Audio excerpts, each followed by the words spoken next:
Hello students, welcome to Moza class. সকলোকে Moza classলৈ স্বাগতম জনাইছো। Basic concepts of chemistry series আজি second lecture হ'ব। Part 1 আমি শিকিলো atom, atomic number আৰু atomic mass. Part 2 ভিডিঅ'ত আমি ডিসকাস কৰিম electronic configuration, octet rule আৰু valency। তেনেহলে আমি ভিডিঅ'টো স্টাৰ্ট কৰো। প্ৰথমে আমি এটমৰ কিছুমান বস্তু আমি ডিসকাস কৰি লওঁ যিবোৰ আমি আগৰ ক্লাছত শিকিছিলো। তো এটমৰ ষ্ট্ৰাকচাৰটো কেনেকুৱা আছিল? এটমৰ শেপটো আছিল এটা স্ফিয়াৰৰ নিচিনা অৰ্থাৎ স্ফেৰিকেল।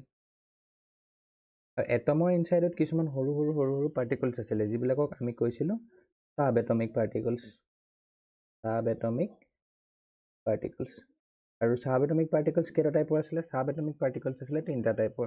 নাম্বাৰ 1 আছিল প্ৰোটন, আৰু প্ৰোটনটো আছিল পজিটিভলি চাৰ্জ। নাম্বাৰ 2 আছিল ইলেক্ট্ৰন, ইলেক্ট্ৰন আছিল নিগেটিভলি চাৰ্জ। আৰু নাম্বাৰ 3 আছিল নিউট্ৰন, নিউট্ৰন আছিল চাৰ্জ 0। আৰু প্ৰোটন, ইলেক্ট্ৰন আৰু নিউট্ৰন ইহঁতি এটমটোৰ কোন কোন পজিশনত থাকে, লোকেশন কি এটমটোৰ? তাৰ কাৰণে আমি এটমটোলৈ আকৌ আহোঁ। এটমৰ ইনসাইডত যেটো সেন্টাৰ পাৰ্ট হয় তাক আমি নাম দিছিলো নিউক্লিয়াছ। আৰু নিউক্লিয়াছৰ চাৰিওফালে এনেকুৱা কিছুমান সাৰ্কুলাৰ পাথ আছিল। এই সাৰ্কুলাৰ পাথবিলাকক কোৱা হৈছিল অৰবিট। আৰু নিউক্লিয়াছৰ পৰা যেটো ফাৰ্স্ট পাম তাক কোৱা হৈছিল ফাৰ্স্ট অৰবিট বা তাহাঁতৰ আৰু এটা নাম আছিল সেল। আৰু সেকেন্ড যেটো পাম তাক কোৱা হৈছিল সেকেন্ড অৰবিট বা সেল। এনেকে থাৰ্ড, ফোৰ্থ এনেকে নাম দিয়া হৈছিল। অৰ্থাৎ নিউক্লিয়াছৰ পৰা অৰবিট বিলাকক কাউন্ট কৰা হৈছিল। আৰু নিউক্লিয়াছৰ পৰা সবতকৈ দূৰত যেটো অৰবিট থাকে, এতিয়া এই এটমটোৰ ক্ষেত্ৰত সবতকৈ দূৰত কোনটো আছে? সেকেন্ড অৰবিটটো। আৰু তাক নাম দিয়া হৈছিল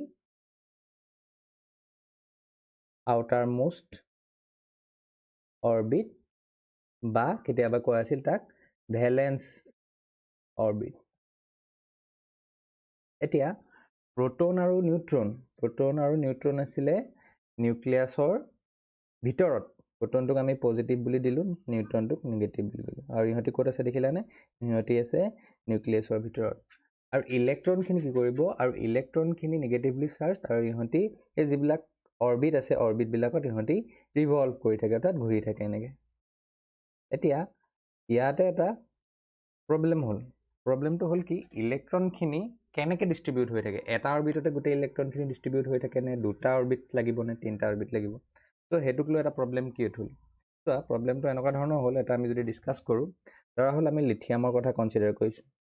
তো লিথিয়ামৰ এটমিক নাম্বাৰ হ'ল Z এটমিক নাম্বাৰ ৰিপ্ৰেজেন্ট কৰে Z = 3। তো এটমিক নাম্বাৰে কি বুজায়? এটমিক নাম্বাৰে বুজায় যে তাত কিমানটা ইলেক্ট্ৰন বা কিমানটা প্ৰোটন আছে। তো Z = 3 হলে তাত ইলেক্ট্ৰন কিমান আছে লিথিয়ামত? লিথিয়ামত 3টা ইলেক্ট্ৰন আছে। প্ৰোটনৰ কথা আমি ডিসকাস নকৰোঁ কাৰণ প্ৰোটনৰ পৰা আমি একো প্ৰব্লেম পোৱা নাই। প্ৰব্লেম হৈছে ইলেক্ট্ৰনৰ ডিস্ট্ৰিবিউশনত। তো এতিয়া আমি লিথিয়ামটো ড্ৰ কৰিম। চাবা, এইটো হ'ল নিউক্লিয়াছ, ইয়াৰ মাজত প্ৰোটন আৰু নিউট্ৰন সোমাই আছে, সেইকেইটাক আমি শো নকৰোঁ। নেক্সট এইটো হ'ল তাৰ ফাৰ্স্ট অৰবিট। কিছুমানে কি কৰিলে ড্ৰ কৰিলে যে ইলেক্ট্ৰন 3টা আছে, সেই 3টা ইলেক্ট্ৰন এই ফাৰ্স্ট অৰবিটটোতে থাকিব। কিছুমানে ক'লে এইটোৱে হ'ল লিথিয়ামৰ ষ্ট্ৰাকচাৰ।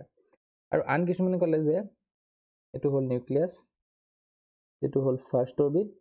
ফাৰ্স্ট অৰবিটত এটা থাকিব ইলেক্ট্ৰন আৰু সেকেন্ড অৰবিটত ইলেক্ট্ৰন থাকিব, বাকি যি দুটা ইলেক্ট্ৰন থাকিলে সেই দুটা ইলেক্ট্ৰন থাকিব। সো কিছুমানে ক'লে যে এইটোহে লিথিয়ামৰ ষ্ট্ৰাকচাৰ। নেক্সট আন কিছুমানে ক'লে এনেকা যে ফাৰ্স্ট অৰবিটত দুটা থাকিব আৰু সেকেন্ড অৰবিটত থাকিব এটা ইলেক্ট্ৰন। এনেকে লিথিয়ামৰ কাৰণে ধেৰ ষ্ট্ৰাকচাৰ ওলালে। তো ইয়াৰ ভিতৰত এতিয়া ৰাইট কোনটো? তো এটা এলিমেন্টৰ কাৰণে, এটা এলিমেন্ট আমি কনসিডাৰ কৰিছো লিথিয়ামৰ কাৰণে আমি 1 2 3 এনেকে কেইবাটাও ষ্ট্ৰাকচাৰটো হ'ব নোৱাৰে, ইয়াতকৈ বেছি ষ্ট্ৰাকচাৰ ওলাব। তো তাৰ কাৰণে আমাৰ এটা নতুন কনসেপ্ট দৰকাৰ পৰিলে। সেই কনসেপ্টটো হ'ল কি ইলেক্ট্ৰনিক কনফিগাৰেশ্যন। সো ইলেক্ট্ৰনিক কনফিগাৰেশ্যনৰ পৰা গম পাম আমি যে এটা অৰবিটত এক্স্যাক্টলি কিমানটা ইলেক্ট্ৰন আছে। ঠিক আছে? So what is electronic configuration? Distribution of electron in different orbits is called electronic configuration. So electronic configuration পঢ়িব যোৱাৰ আগতে আমি আৰু এটা বস্তু জানিব লাগিব যে এটা অৰবিটত maximum কিমানটা ইলেক্ট্ৰন থাকে।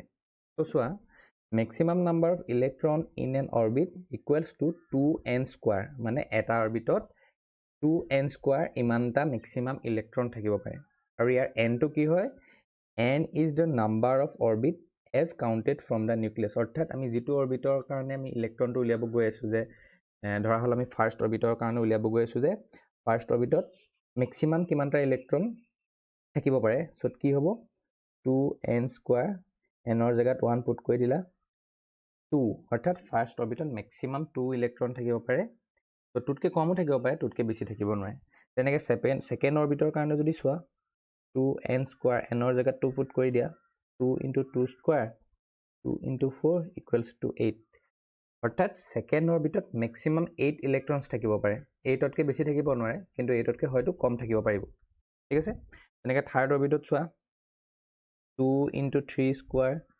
2 into 9 equals to 18 অৰ্থাৎ থাৰ্ড অৰবিটত মেক্সিমাম 18 ইলেক্ট্ৰন থাকিব পাৰে ফোৰ্থ অৰবিটলৈ আহোঁ ফোৰ্থ অৰবিটত কিমান 2 into 4 square 2 into 16 equals to 32 অৰ্থাৎ ফোৰ্থ অৰবিটত মেক্সিমাম 32 ইলেক্ট্ৰনছ থাকিব পাৰে এতিয়া আমি কেইটামান এক্সাম্পল লৈ চাম তাহাঁতৰ ইলেক্ট্ৰনিক কনফিগাৰেশ্যন বিলাক কি হয় ঠিক আছে তো প্ৰথমে হাইড্ৰজেনলৈ আহা হাইড্ৰজেনৰ এটমিক নাম্বাৰ কিমান হাইড্ৰজেনৰ এটমিক নাম্বাৰ হ'ল 1 মানে হাইড্ৰজেনত ইলেক্ট্ৰন কেইটা আছে হাইড্ৰজেনত ইলেক্ট্ৰন আছে এটা এতিয়া চোৱা এইটো ধৰি ললো হাইড্ৰজেনৰ নিউক্লিয়াছ ইয়াৰ মাজত প্ৰোটন আৰু নিউট্ৰন সোমাই আছে আৰু এইটো হ'ল তাৰ ফাৰ্স্ট অৰবিট আৰু এটাই যেহেতু ইলেক্ট্ৰন আছে আৰু ফাৰ্স্ট অৰবিটত মেক্সিমাম কেইটা ইলেক্ট্ৰন থাকিব পাৰে তো হাইলাইট কৰি দিছো দুটা থাকিব পাৰে তো হাইড্ৰজেনৰ যিটো ইলেক্ট্ৰন আছে সিঙ্গল ইলেক্ট্ৰনটো হেতু ফাৰ্স্ট অৰবিটতে আৰামত থাকিব তাৰ কোনো প্ৰবলেম নহয় তো হাইড্ৰজেনৰ এতিয়া যদি আমাক কয় ইলেক্ট্ৰনিক কনফিগাৰেশ্যন কিমান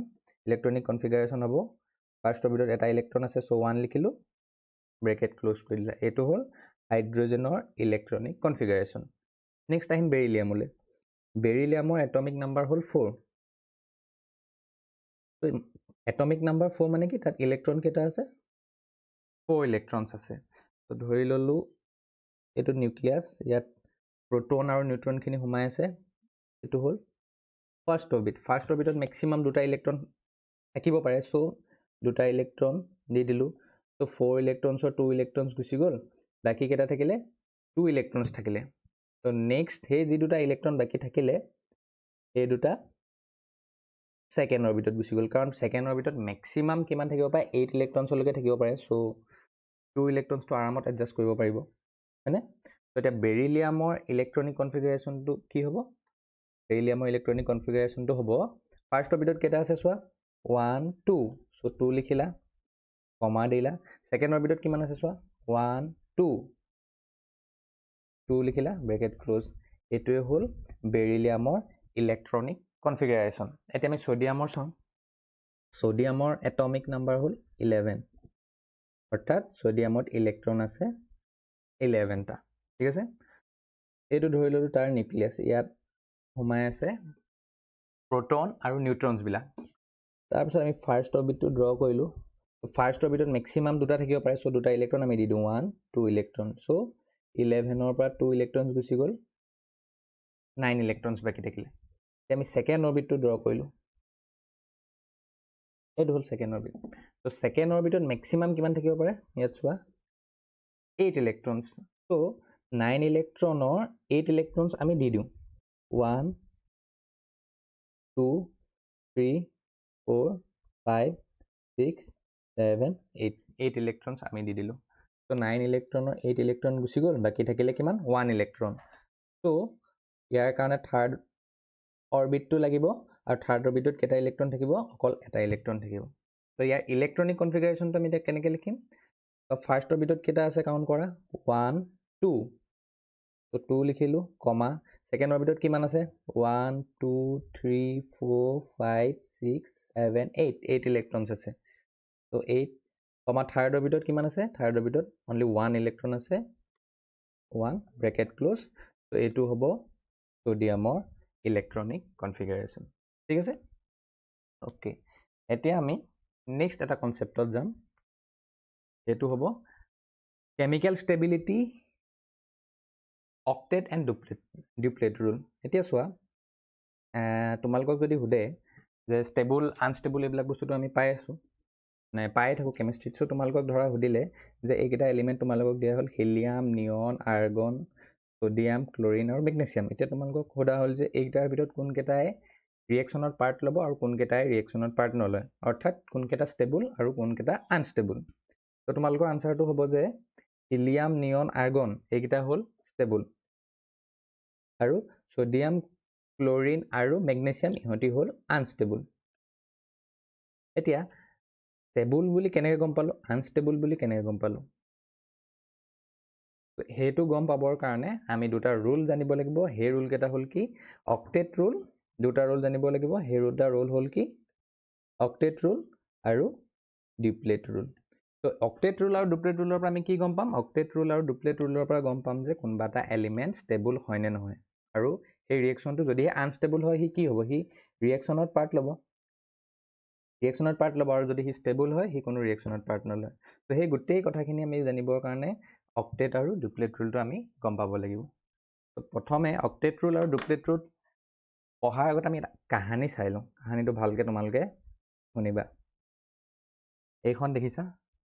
তো এইখন কি হ'ল? এইটো হ'ল এটা স্কুল বাছ। দেখিছানে স্কুল বাছ? এইটো হ'ল তোমাৰ ড্ৰাইভাৰ। বাকী ইয়াত কেনেকুৱা ধৰণৰ চিট দেখিছা? ইয়াত দুটা টাইপৰ চিট দেখিছা, দেখিছানে? এটা হ'ল তোমাৰ এইটো য়েল্ল' কালাৰ যিটো হাইলাইট কৰি থৈছোঁ সেইবিলাক হ'ল ডাবল চিট, আৰু এটা হ'ল লাষ্টত আমি গ্ৰীণ কালাৰ দি হাইলাইট কৰি থৈছোঁ সেইটোত তোমাৰ ধৰি লোৱা আমাৰ চবৰে একদম ফেভৰেট চিটটো, একদম লাষ্ট চিটটো, তাত আমি ধৰি ল'লোঁ 8টা ষ্টুডেণ্ট বহিব পাৰে। ঠিক আছে? এতিয়া কি হ'ল? অলপ টাইমৰ পাছত এটা ষ্টুডেণ্ট উঠিলে বাছত উঠি পিনি সি দেখা নাই যে এই ছেকেণ্ড চিটটো খালী আছে। সি প্ৰথমতে ইহঁতৰ ওচৰলৈ গ'ল। ইহঁতৰ ওচৰলৈ গৈ সিহঁতক সুধিলে, ভাই অলপমান বহিব পাৰিম নেকি? তো ইহঁতে ৰিপ্লাইটো কি দিব? নাই নাই নাই নাই ইয়াত বহিব নোৱাৰা দেই, জেগা নাই, পাছত যোৱা। আমাৰ দুটা চিট আছে, দুটা চিটত আমি দুটা বহি আছোঁ, তুমি ক'ত বহিবা? মানে ইহঁতি যিটো কণ্ডিশ্যন আছে সেই কণ্ডিশ্যনটোক আমি নাম দিম ষ্টেবল। মানে ইহঁতি দুটা চিট আছে, দুটা চিটত দুটা ষ্টুডেণ্ট আৰামত বহি আছে, ইহঁতক আৰু কোনো ষ্টুডেণ্ট দৰকাৰ নাই। সেইকাৰণে সিহঁতে কি কৰিলে, যিটো ষ্টুডেণ্ট উঠিছিলে থাৰ্ড ষ্টুডেণ্টটো তাক নবহালে। নেক্সট থাৰ্ড ষ্টুডেণ্টটো কি হ'ল? ই পাছৰ ষ্টুডেণ্টটোৰ ওচৰত গ'ল, খালী চিটটো লৈ গ'ল। তেতিয়া কি কৰিলে, ইটো ষ্টুডেণ্টে সুধিলে, ভাই বহিব পাৰিমনে? তো ইটো ষ্টুডেণ্ট কি আছিলে, ই অকলে বহি আছিলে, ব'ৰ হৈ আছিলে, কথা পাতিবলৈও কোনো লগ নাই, চিটো খালী আছে। সি কি ক'ব? এই ভাই আহা বহা। সি কি কৰিব? সি এলাউ কৰিব। প্ৰথমকেইটা এলাউ নকৰিলে আৰু ছেকেণ্ডটোৱে এলাউ কৰিব। অৰ্থাৎ এই ছেকেণ্ড কণ্ডিশ্যনটোক যদি আমি কওঁ, ছেকেণ্ড কণ্ডিশ্যনটোক আমি ক'ব পাৰোঁ আনষ্টেবল। মানে সি ব'ৰ হৈ আছে আৰু সি কোনোবা এটা আহি বহাটো বিচাৰিছে, কোনোবা এটা আহি যদি বহে সি ধুনীয়াকৈ কথা চথা পাতি মেলি আৰামত হেপী হৈ যাব। কিন্তু ষ্টেবল কণ্ডিশ্যনত সিহঁতি অলৰেডি হেপী হৈ আছিল। চ' ডুপ্লেট ৰুলৰ কাহিনীটো ঠিক তেনেকুৱা ধৰণৰ। ইয়াত চোৱা ডুপ্লেট ৰুল। তো ডুপ্লেট ৰুলে ক'লে যে এলিমেণ্ট এটা ষ্টেবল হ'ব যদিহে তাহাঁতৰ ভেলেন্স চেলটো তোমালোকে যিটো গম পাইছিলে আগতো দেখাইছিলোঁ যে চবতকৈ নিউক্লিয়াছৰ পৰা দূৰত থকা চেলটো, তো সেই চেলটোত যদি দুটা ইলেক্ট্ৰন থাকে তেনেহ'লে এলিমেণ্ট এটা ষ্টেবল হ'ব। সেইটো ডুপ্লেট ৰুলে ক'লে। আৰু ডুপ্লেট ৰুলৰ লিমিটেশ্যনটো হ'ল যে সি অকল হিলিয়াম আৰু হাইড্ৰজেন এটমৰ কাৰণেহে এপ্লিকেবল। ঠিক আছে? এতিয়া হিলিয়ামৰ একবাৰ আমি চাই লওঁ কেনেকৈ ডুপ্লেট ৰুলটো হয়। ঠিক আছে? হিলিয়ামত কি হ'ল? হিলিয়ামৰ ধৰি ল'লোঁ এইটো নিউক্লিয়াছ, আৰু হিলিয়ামৰ এটমিক নাম্বাৰ হ'ল Z=2, অৰ্থাৎ হিলিয়ামত ইলেক্ট্ৰন কেইটা থাকিব? হিলিয়ামত ইলেক্ট্ৰন থাকিব 2টা। তো এইটো হ'ল হিলিয়ামৰ ফাৰ্ষ্ট অৰ্বিট। ফাৰ্ষ্ট অৰ্বিটত মেক্সিমাম কেইটা ইলেক্ট্ৰন থাকিব পাৰে? ফাৰ্ষ্ট অৰ্বিটত মেক্সিমাম ইলেক্ট্ৰন থাকিব পাৰে 2টা। গতিকে হিলিয়ামৰ যি 2টা ইলেক্ট্ৰন থাকে সেই 2টা ইলেক্ট্ৰন ফাৰ্ষ্ট অৰ্বিটতে ৰিভল্ভ কৰি থাকিব। এতিয়া এই কণ্ডিশ্যনটো চোৱা, ডুপ্লেট ৰুলে কি কৈছিলে? ভেলেন্স চেলত 2টা ইলেক্ট্ৰন থাকিব লাগিব। হিলিয়ামৰ 2টা ইলেক্ট্ৰন আছেনে? 2টা ইলেক্ট্ৰন আছে। কাহানীটো এইটোৰ নিচিনা হৈছে নে? চিটটোত 2টা বহিব পাৰে, 2টা বহি আছে আৰামত। তো ইহঁতি কি হৈ আছে? হিলিয়ামটো ষ্টেবল হৈ আছে। গম পালা? এতিয়া নেক্সট হাইড্ৰজেনত যোৱা। হাইড্ৰজেনৰ ধৰি ল'লোঁ এইটো নিউক্লিয়াছ, ইয়াৰ মাজত প্ৰ'টন সোমাই আছে আৰু নিউট্ৰন সোমাই আছে। এইটো ধৰি ল'লোঁ তাৰ ফাৰ্ষ্ট অৰ্বিট। হাইড্ৰজেনৰ এটমিক নাম্বাৰ হ'ল Z=1, অৰ্থাৎ তাত ইলেক্ট্ৰন আছে এটা। হাইড্ৰজেনত ইলেক্ট্ৰন আছে এটা। তো এটা ইলেক্ট্ৰন কি কৰিব? সেই ফাৰ্ষ্ট অৰ্বিটটোতে ৰিভল্ভ কৰি থাকিব। এতিয়া একৰ্ডিং টু ডুপ্লেট ৰুল কেইটা থাকিব লাগিছিলে ইলেক্ট্ৰন ষ্টেবল হ'বলৈ? 2টা থাকিব লাগিছিলে। তো আছে কেইটা? এটা আছে, গতিকে ষ্টেবল হ'বনে? ষ্টেবল নহ'ব। ই কি কণ্ডিশ্যনত আছে? ই আনষ্টেবল কণ্ডিশ্যন আছে। গতিকে ইয়াৰ কণ্ডিশ্যনটো কেনেকুৱা হৈছে? ইয়াৰ কণ্ডিশ্যনটো এই খালী চিটটোত থকা নিচিনাটো হৈছে। ই আনষ্টেবল আছে, ই অকলে থাকি বৰ পাইছে, ই যদি কোনোবা আহে এটা আৰামত ই বহাই ল'ব। বুজি পালা? তো ডুপ্লেট ৰুলৰ পৰা কি গম পালো? ডুপ্লেট ৰুলে গম পালো যে ভেলেন্স চেলত যদি দুটা ইলেক্ট্ৰন থাকে একৰ্ডিং টু ডুপ্লেট ৰুল, তেতিয়া সেই এলিমেণ্টটো বা সেই এটমটো ষ্টেবল হ'ব। আৰু তাৰ লিমিটেশ্যনটো হ'ল সি অকল হাইড্ৰজেন আৰু হিলিয়াম এটমৰ কাৰণেহে এপ্লিকেবল হয়। তো ঠিক তেনেদৰে আমি অক্টেট ৰুললৈ যাওঁ। অক্টেট ৰুলৰ কাহিনীটো আকৌ এই লাষ্টৰ চিটটো, আমাৰ চবতকৈ ফেভৰেট চিটটোৰ নিচিনা, এইটোৰ নিচিনা। তো এইটো চিটতো যদি সি বহিবলৈ আহে, ল'ৰাটো 8টা বহি আছে, বহিবলৈ আছে অলৰেডি 8টা বহি আছে, বহিব পাৰিবনে সি? নোৱাৰে। কি ক'ব সিহঁতি? এই ভাই জেগা নাই, অলৰেডি মানুহ আমি 8টা বহিয়ে আছোঁ, চিট 8টাহে আছে, তই বেলেগত বগে যা। মানে ইহঁতি কি কণ্ডিশ্যনত আছে? ই অলৰেডি ষ্টেবল কণ্ডিশ্যনত আছে। তো যদিহে ইয়াত 7টা থাকিলেহেঁতেন তেতিয়া বহিবলৈ এলাউ কৰিলেহেঁতেন নে? তেতিয়া বহিবলৈ এলাউ কৰিলেহেঁতেন।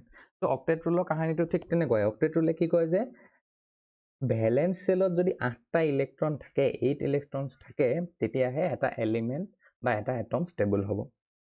এটা এক্সাম্পল চাওঁ আমি, নিয়নৰ কাহিনীটো চাওঁ। নিয়নৰ কাৰণে ধৰি ল'লো এইটো এইটো ধৰি ল'লো নিউক্লিয়াছ। আৰু নিউক্লিয়াছৰ পাছত নিয়নৰ এতিয়া এটমিক নাম্বাৰ হ'ল কিমান? নিয়নৰ এটমিক নাম্বাৰ হ'ল 10, অৰ্থাৎ তাত ইলেক্ট্ৰন আছে 10 ইলেক্ট্ৰনছ আছে। তো ফাৰ্ষ্ট অৰ্বিটত কিমানটা ইলেক্ট্ৰন থাকিব পাৰিব? ফাৰ্ষ্ট অৰ্বিটত আমি জানো যে মেক্সিমাম 2 ইলেক্ট্ৰনছ থাকিব পাৰে, 1 2। নেক্সট যাওঁ আমি ছেকেণ্ড অৰ্বিট। 10 ইলেক্ট্ৰনৰ 2 ইলেক্ট্ৰন গুচি গ'ল, 8 ইলেক্ট্ৰনছ বাকী থাকিলে। ছেকেণ্ড অৰ্বিটত মেক্সিমাম কিমান থাকিব পাৰে? 8 ইলেক্ট্ৰনছ থাকিব পাৰে।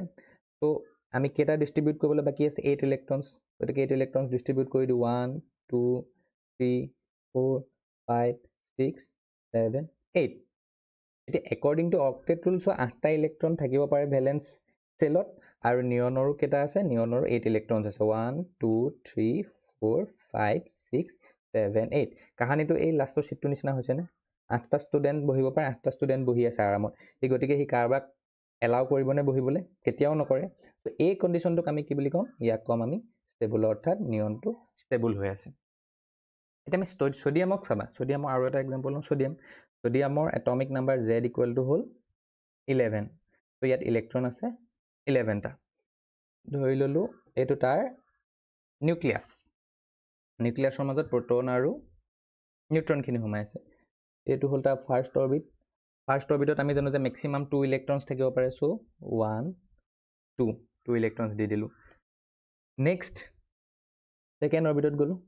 তো 11 ইলেক্ট্ৰন আছিলে, 11ৰ পৰা 2 গুচি গ'ল, 11ৰ পৰা 2 ইলেক্ট্ৰনছ গুচি গ'ল, বাকী থাকিলে 9 ইলেক্ট্ৰনছ।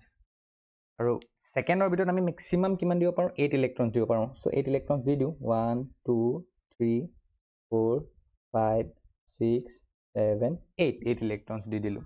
ঠিক আছে? চ' 9ৰ পৰা 8 ইলেক্ট্ৰনছ গুচি গ'ল। চ' বাকী কেইটা থাকিলে? বাকী থাকিলে 1 ইলেক্ট্ৰন। চ' আমাক থাৰ্ড অৰ্বিটো লাগিব তেনেহ'লে। থাৰ্ড অৰ্বিটত কেইটা ইলেক্ট্ৰন থাকিব? এটা ইলেক্ট্ৰন থাকিব। তো এতিয়া ছডিয়ামৰ কণ্ডিশ্যনটো কি হ'ল? ছডিয়ামৰ যিটো আউটাৰ মোষ্ট বা ভেলেন্স চেল বা ভেলেন্স অৰ্বিট কোনটো আছিল? এইটো আছিল ভেলেন্স চেল বা ভেলেন্স অৰ্বিট। তো ইয়াত থাকিব লাগিছিলে 8টা, কিন্তু আছে কেইটা? এটা, হয়নে? গতিকে ই ষ্টেবল কণ্ডিশ্যনত নাই। ই কি কণ্ডিশ্যনত আছে? ই আনষ্টেবল কণ্ডিশ্যন আছে। কাৰণ একৰ্ডিং টু অক্টেট ৰুল থাকিব লাগিছিলে কেইটা? 8 ইলেক্ট্ৰনছ, আছে কেইটা? 1 ইলেক্ট্ৰন। গতিকে ই যদি তাৰ বিচৰা ধৰণে মানে ওচৰত এলিমেণ্ট পায়, গতিকে সি ৰিয়েকশ্যন কৰিব। সি যেনেকুৱা ধৰণে এলিমেণ্ট ওচৰত বিচাৰে, তেনেকুৱা ধৰণৰ যদি সি এলিমেণ্ট তাৰ ওচৰত পায়, তেতিয়া সি কেমিকেল ৰিয়েকশ্যনত পাৰ্ট ল'ব।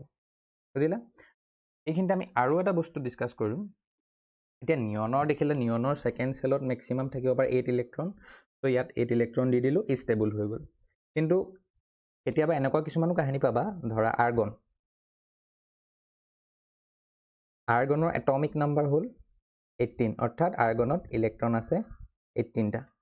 তো ইয়াৰ যদি তুমি ড্ৰ কৰা ইলেক্ট্ৰনিক কনফিগাৰেশ্যন, ফাৰ্ষ্টটোত আমি জানো যে মেক্সিমাম 2 ইলেক্ট্ৰনছ থাকিব পাৰে, 1 2। ছেকেণ্ড অৰ্বিটত যাওঁ,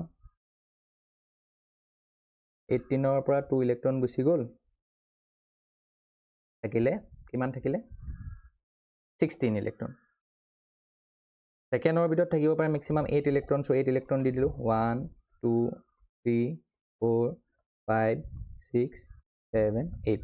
16ৰ পৰা 8 ইলেক্ট্ৰন গুচি গ'ল, থাকিলে 8 ইলেক্ট্ৰনছ থাৰ্ড অৰবিট আমি ড্ৰ কৰিব লাগিব তেতিয়াহ'লে থাৰ্ড অৰবিট ড্ৰ কৰিলোঁ থাৰ্ড অৰবিটত কেইটা ইলেক্ট্ৰন থাকিব তেনেহ'লে থাৰ্ড অৰবিটত থাকিব 8 ইলেক্ট্ৰন 1 2 3 4 5 6 7 8 এতিয়া তোমালোকৰ এটা কথা মাইণ্ডত আহিব পাৰে যে থাৰ্ড অৰবিটত মেক্সিমাম কিমান ইলেক্ট্ৰন থাকিব পাৰে আমি উলিয়াইছিলোঁ 2n² 2 জেগাত যদি আমি 3 পুট কৰি দিওঁ 2 × 9 = 18 so মেক্সিমাম থাকিব পাৰে মেক্সিমাম 18 ইলেক্ট্ৰন আৰু এতিয়া আছে কিমান 1 2 3 4 5 6 7 8 so ইয়াতে তোমালোকে কনফিউজ নহবা যে 18 ইলেক্ট্ৰন থাকিলেহে ষ্টেবল হ'ব তেনেকুৱা কোনো কথা নাই ষ্টেবল হ'বৰ কাৰণে 8 ইলেক্ট্ৰনছেই এনাফ আৰু এইটো ক'ৰ পৰা আমি গম পালোঁ অক্টেট ৰুলৰ পৰা গম পালোঁ যে ষ্টেবল হ'বলৈ ভেলেন্স ইলেক্ট্ৰন লাগে so আৰ্গনটো কি হ'ব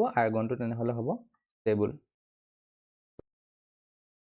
তো ইয়াতে আমি কেইটামান স্পেচিয়েল টাইপৰ এটম বা স্পেচিয়েল টাইপৰ এলিমেণ্ট দেখা পালোঁ কোনকেইটা ভালকৈ তোমালোকে লক্ষ্য কৰিবা হিলিয়ামত তোমালোকে আমি কি পাইছিলোঁ হিলিয়ামৰ এটাই অৰবিট আছিলে আৰু তাতে তাৰ দুটা ইলেক্ট্ৰন আছিলে দুটা ইলেক্ট্ৰন ডিষ্ট্ৰিবিউট হৈ আছিলে চ' হিলিয়ামৰ ইলেক্ট্ৰনিক কনফিগাৰেশ্যনটো আছিলে 2 তাৰ পৰা আমি নিয়ন পাইছিলোঁ নিয়নৰ আছিলে ইলেক্ট্ৰনিক কনফিগাৰেশ্যন 28 আৰ্গন আছিলে আৰ্গেনৰ আছিলে 288 ত' এইবিলাক এলিমেণ্টত তোমালোকে যদি ভালকৈ অবজাৰ্ভ কৰা ইহঁতি কি কৰিছে ইহঁতি ডুপ্লেট ৰুল আৰু অক্টেট ৰুল দুইটা মানিছে দেখিছেনে তো এনেকুৱা ধৰণৰ আমি কিছুমান এলিমেণ্টছ পাওঁ হিলিয়াম নিয়ন আৰ্গন ক্ৰিপ্টন জেনন ৰেডন তো এই এলিমেণ্ট কেইটাৰ এটা নাম আছে এই এলিমেণ্ট কেইটাৰ এটা নাম আছে এই এলিমেণ্ট কেইটাক কোৱা হয় নবুল গেছ আৰু ইহঁতি ষ্টেবল কেলে হয় ষ্টেবল হয় বিকজ ইহঁতি অক্টেট ৰুলো মানি চলে বা ডুপ্লেট ৰুল মানি চলে আৰু ষ্টেবল হোৱাৰ কাৰণে ইহঁতি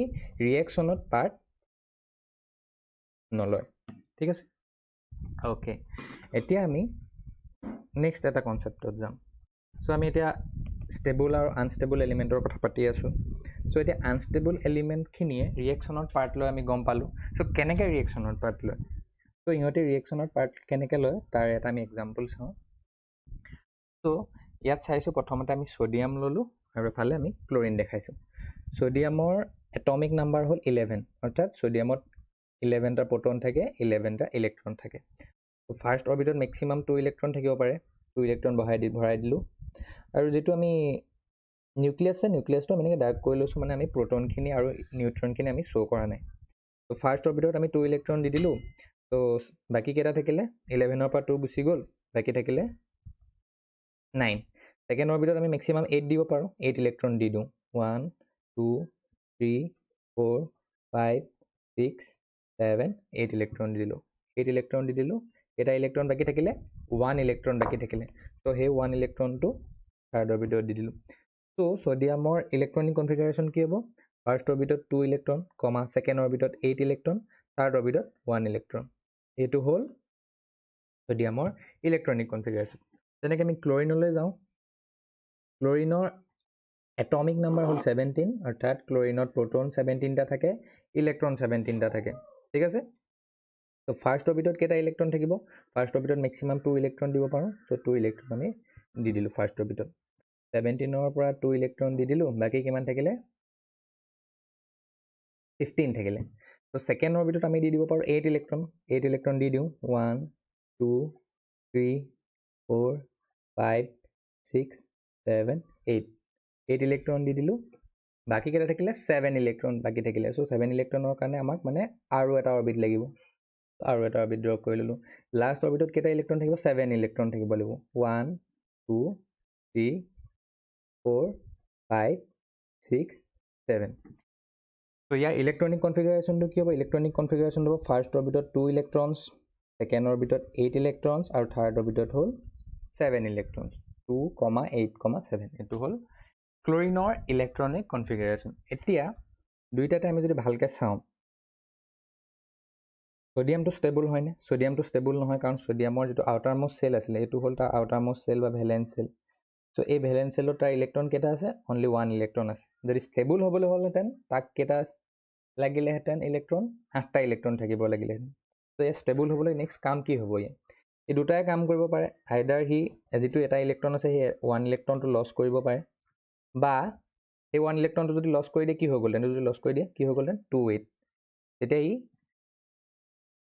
আউটাৰমোষ্ট অৰবিটত 8 ইলেক্ট্ৰন হৈ গ'লহেঁতেন আৰু নেক্সট আৰু এটা কাম কৰিব পাৰে সি কি কাম কৰিব পাৰে সি এটা কাম কৰিব পাৰে সি 7 ইলেক্ট্ৰন গেইন কৰিব পাৰে তাৰ ওচৰত দুটা অপচন আছে সি 1 ইলেক্ট্ৰন লছ কৰিব পাৰে বা 7 ইলেক্ট্ৰন গেইন কৰিব পাৰে তো একচুৱেলি ইজি কোনটো হ'ব 1 ইলেক্ট্ৰন লছ কৰাটো ইজি হ'ব নে 7 ইলেক্ট্ৰন গেইন কৰাটো অবভিয়াছলি 1 ইলেক্ট্ৰন লছ কৰাটো হ'ব তো সি এটা ইলেক্ট্ৰন লছ কৰিব মানে এটা ইলেক্ট্ৰন সি বেলেগক দিব বিচাৰিব সি যদি এনেকুৱা এটা এলিমেণ্ট তাৰ ওচৰত পায় যি এটা ইলেক্ট্ৰন ল'ব পাৰে তো সি তেনেকুৱা এলিমেণ্টৰ লগত লগালগ কেমিকেল ৰিয়েকশ্যন কৰিব এতিয়া ক্লৰিনৰ চোৱা ক্লৰিনৰ কিমান আছে ইলেক্ট্ৰন এইটো হ'ল তাৰ আউটাৰমোষ্ট সেল বা ভেলেন্স সেল তাত ইলেক্ট্ৰন কেইটা আছে 1 2 3 4 5 6 7 ইলেক্ট্ৰন আছে তো ষ্টেবল হ'বলৈ কিমান ইলেক্ট্ৰন লাগে 1 ইলেক্ট্ৰন লাগে তো তাৰ আছে 7 কিন্তু ষ্টেবল হ'বৰ কাৰণে আমাক 8 লাগে তাৰ হাততো দুটা অপচন আছে সি কি কৰিব পাৰিব আইদাৰ 1 ইলেক্ট্ৰন গেইন কৰিব পাৰিব নহবা সি কি কৰিব পাৰিব 7 ইলেক্ট্ৰন লছ কৰিব পাৰিব কিন্তু ইজি কোনটো হ'ব 1 ইলেক্ট্ৰন গেইন কৰাটো ইজি হ'ব গতিকে সি 7 ইলেক্ট্ৰন লছ নকৰে সি বিচাৰিব ওচৰতে এনেকুৱা এটা এলিমেণ্ট যে যি এটা ইলেক্ট্ৰন ডনেট কৰে তো দুইটাৰে কাহিনীটো চোৱা এতিয়া সোডিয়ামে এটা ইলেক্ট্ৰন লছ কৰি এটা ইলেক্ট্ৰন সি দিব বিচাৰি আছে আৰু ক্লৰিনে কি কৰিছে এটা ইলেক্ট্ৰন ল'ব বিচাৰি আছে তো কি কৰিলে সোডিয়ামে তাৰ যিটো ইলেক্ট্ৰন আছে সি ক্লৰিনক দি দিলে তো ক্লৰিনক দি দিয়াৰ পাছত এতিয়া সোডিয়ামৰ ইলেক্ট্ৰনিক কনফিগাৰেশ্যনটো কি হৈ গ'ল সোডিয়ামৰ ইলেক্ট্ৰনিক কনফিগাৰেশ্যনটো হৈ গ'ল 2 8 আৰু ক্লৰিনৰ ইলেক্ট্ৰনিক কনফিগাৰেশ্যনটো কি হৈ গ'ল 2 8 আৰু লাষ্টটো যিটো 7 আছিলে এটা ইলেক্ট্ৰন লৈ যোৱাৰ পাছত কি হৈ গ'ল 2 8 8 এতিয়া চোৱা অক্টেট ৰুল মানিলে নে এতিয়া চোৱা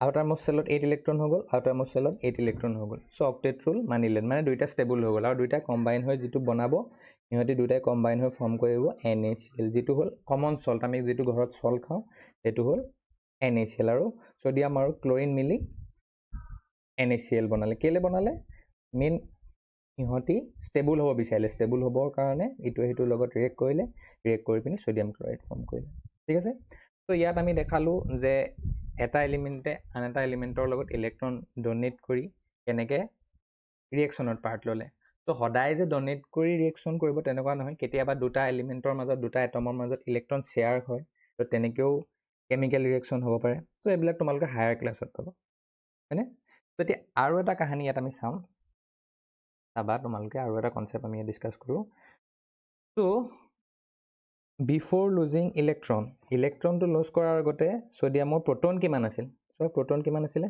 11 প্ৰটন আছিলে 11 ইলেক্ট্ৰন কিমান আছিলে ইলেক্ট্ৰন আছিলে 11 তাৰ পাছতে আফটাৰ লুজিং ইলেক্ট্ৰন ৰিয়েকশ্যন হৈ গ'ল ৰিয়েকশ্যনত কি কৰিলে ইলেক্ট্ৰন এটা সি লছ কৰিলে সোডিয়ামে চ' তেতিয়া তাৰ সোডিয়ামৰ ইলেক্ট্ৰন কি হৈ যাব ইলেক্ট্ৰন 10টা হৈ যাব কাৰণ এটা ইলেক্ট্ৰন সি ক্লৰিনক দি দিলে কিন্তু প্ৰটন যিমান আছে সিমানেই থাকিব গম পালা এতিয়া কি হৈ গ'ল 11 প্ৰটন হৈ গ'ল প্ৰটনখিনি আমি পজিটিভলি চাৰ্জ দিব যাওঁ 1 2 3 4 5 6 7 8 9 10 11 ইলেক্ট্ৰন কিমান হৈ গ'ল 10 হৈ গ'ল 1 2 3 4 5 6 7 8 9 10 তো কি হৈ গ'ল plus minus cancel plus minus cancel তো এনেকৈ কেঞ্চেল হৈ গ'ল বাকী কেইটা থাকিলে বাকী থাকিলেগৈ এটা পজিটিভ চাৰ্জ এতিয়া চোৱা যেতিয়া ইলেক্ট্ৰন লছ কৰা নাছিলে তেতিয়া আমি সোডিয়ামটোক ৰিপ্ৰেজেণ্ট কৰিছিলোঁ NaD কাৰণ প্ৰটনো আছিলে 11 ইলেক্ট্ৰনো আছিলে 11 অভাৰঅল চাৰ্জ আছিলে 0 আৰু যেতিয়া আফটাৰ ইলেক্ট্ৰন এটা লছ কৰি দিলে তেতিয়া প্ৰটন 11 ইলেক্ট্ৰন এটা কমি গ'ল 10 হৈ গ'ল আৰু এটা পজিটিভ চাৰ্জ এক্সট্ৰাকৈ থাকিলে তেতিয়া আমি সোডিয়ামটোক ৰিপ্ৰেজেণ্ট কৰিম কেনেকৈ Na প্লাছ কাৰণ প্লাছ এটা এক্সট্ৰাকৈ বাকী থাকিলে ঠিক আছে মানে এটা প্ৰটন প্লাছটোৱে বুজাইছে যে এটা প্ৰটন তাৰ এক্সট্ৰা থাকিলে তেনেকৈ তুমি চোৱা ক্লৰিনত ইলেক্ট্ৰনটো গেইন কৰাৰ আগতে মানে ৰিয়েকশ্যনত পাৰ্ট লোৱাৰ আগতে ক্লৰিনত প্ৰটন কিমান আছিলে প্ৰটন আছিলে 17 ইয়াত দেখিছে 17 ইলেক্ট্ৰনো আছিলে 17 তাৰপিছতে ক্লৰিনে কি কৰিলে ৰিয়েকশ্যনত এইটো আফটাৰ গেইনিং হ'ব লাগিছিলে after gaining after gaining electron. So reaction of chlorine eta electron gain goile, gain korar pasot ki hogol kahani to, gain korar pasot proton 17 ase, electron ki hogol, electron hogol 18. So gaining korar agote chlorine ka ami jodi represent koislu CLD, after gaining ki hobo, so tar eta electron extra thakil ne, 17 proton 17 electron cancel kori dile, eta electron extra thakile, mane eta negative charge extra thakile. So chlorine ka ami represent korim Cl minus D. So এই minus to বুজাবো যে chlorine এটা electron extra আছে। এই দুটা বস্তু Na plus আৰু Cl minus ইহঁতক কোৱা হয় ions। আৰু যিখিনি ionsত positive charge থাকে তাহাঁতক কোৱা হয় cations। Na plus to কি হ'ব? Na plus to হ'ব cations। আৰু য'ত negative charge থাকে যিখিনি আয়নত তাহাঁতক কোৱা হয় anions। মানে Cl minus to কি হ'ব? anions। ঠিক আছে? cation আৰু anion হলে তোমালোক বুজি পালা। এতিয়া আমি নেক্সট আহিম বেলেগ এটা কনসেপ্টত, ভ্যালেন্স ইলেক্ট্ৰন এন্ড ভ্যালেন্সি। তো ভ্যালেন্স ইলেক্ট্ৰন কি? Number of electrons in a valence shell. So valence shell তোমালোকে কি গম পোৱা, অলৰেডি তোমালোকক কোৱা হৈছে যে নিউক্লিয়াছৰ পৰা সবতকৈ দূৰত যিটো সেল থাকে বা অৰবিট থাকে হেতুকে কোৱা হয় ভ্যালেন্স সেল। সো এই ভ্যালেন্স সেলত যিমানটা ইলেক্ট্ৰন থাকে হেতুকে কোৱা হয় ভ্যালেন্স ইলেক্ট্ৰন। ধৰা হল আমি হাইড্ৰোজেনৰ এক্সাম্পল লৈছো, হাইড্ৰোজেনৰ এটমিক নাম্বাৰ Z = 1, তাত ইলেক্ট্ৰন এটাই থাকে। তো এটো হল তাৰ নিউক্লিয়াছ। ইলেক্ট্ৰনটো কি হ'ব?